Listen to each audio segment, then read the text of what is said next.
দেখো সকালবেলা কিরকম পাগল হয়ে গেছে। পাগল হওয়ার কারণ কি, এই যে খেতে বসেছি রুটি, ও একেবারে রুটি দেখলে ওর মাথা খারাপ হয়ে যায়। এই তোকে দিয়েছি তো, তোকে তো দিয়েছি তো, বেশি রুটি খায় না। তোমার বেশি রুটি খেতে নেই, বুঝেছো?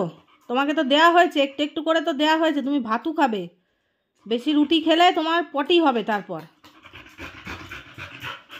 একটু রুটি খাওয়া যায় না, এর জ্বালায় শান্তি করে। যতক্ষণ রুটি খাওয়া চলবে এরকম করবে পাগলের মতো।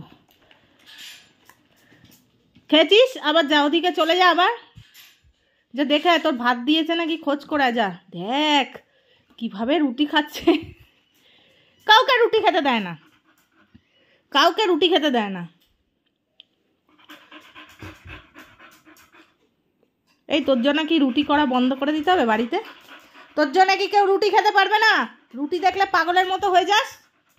আর দেওয়া হবে না, এই আর দেবে না, অনেক দিয়েছো, আর দেওয়া হবে না। তুমি ভাত খাবে, যাও যাও ভাত খাবে।